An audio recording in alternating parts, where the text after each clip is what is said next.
firstly, the most important question: how do you actually pronounce CeX? Is it CeX? There's three CeX. different ways. It's CeX, CeX, or CeX. It's literally down to the customer's preference.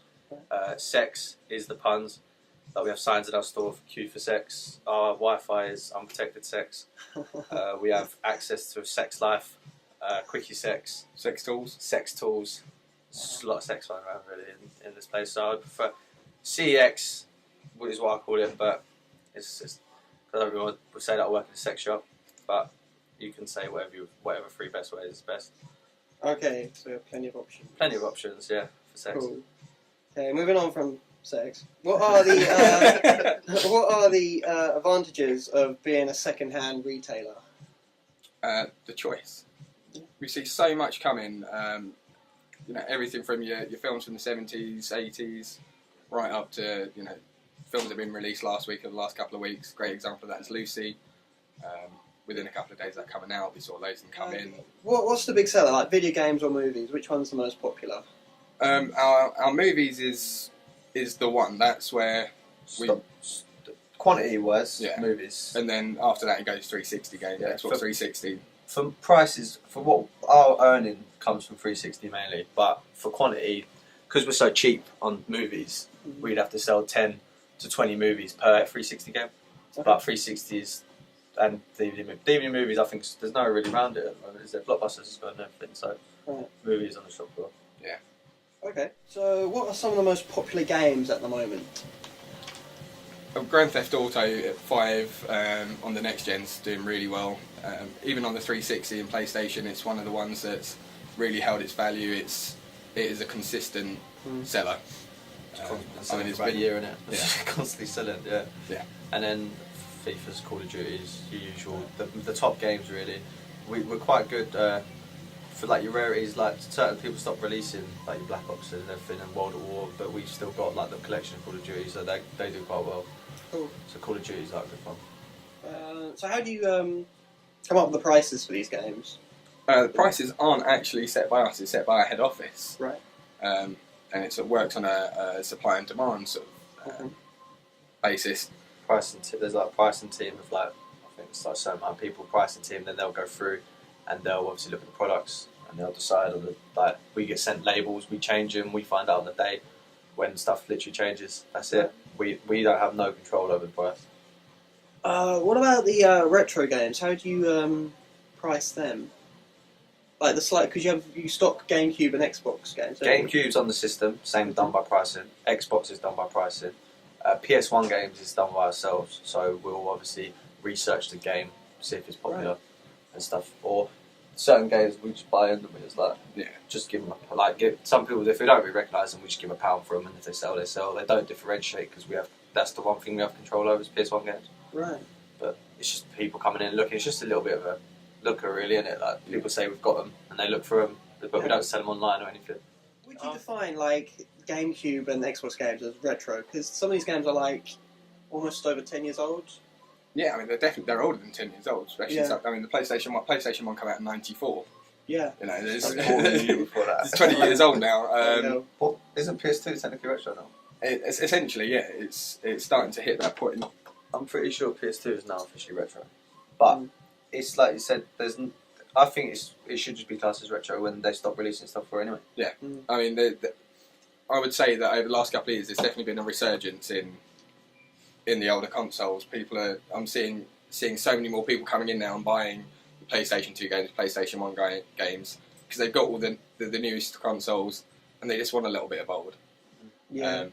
Everyone wants to have like a PlayStation 2 in their collection at home just for the novelty factor of it. In our store, we've got Tony Hawk's Underground 2 on PS2 as our demo thing. But because we could have a new game playing like everyone else to buy it, but they sell, so why wouldn't we just give someone a little bit of a memory? Like I've sat on that thing playing it for hours once. Like it's that thing you can't really change. Those games are so good. They're bringing out all these new games recently. And plus, you're introducing them to the kids that come in as well who haven't seen it. Exactly, and a lot of parents can't afford to buy a £300 console for their young kids, so they come in and buy the PS2s and the PS1s, and it keeps them happy. So that's the main. We do sell really well on PS2, I think.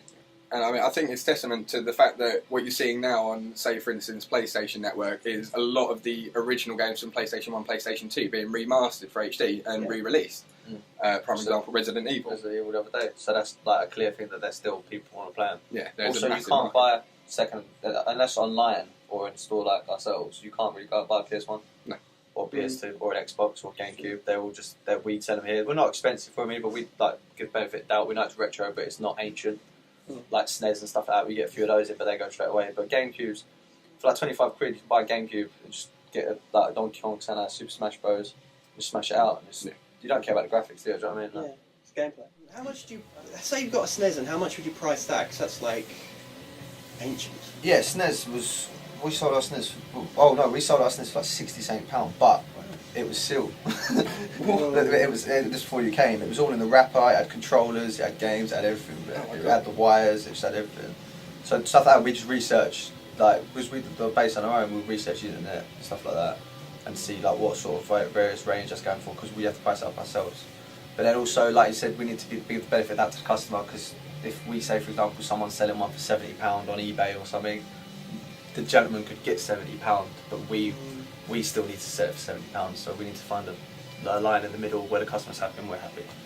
So it's quite hard to find a price really for most retro stuff. Yeah. Okay. We're quite honest about it though. We just, if we feel that they're not getting enough for it, we'll tell them that online's better. But obviously the hassle of online is a bit, get the cash in hand right straight away. Would CeX ever like encourage like gaming tournaments in their stores, or like you mentioned before, like a demo of playing a game? Yeah. I think they haven't they?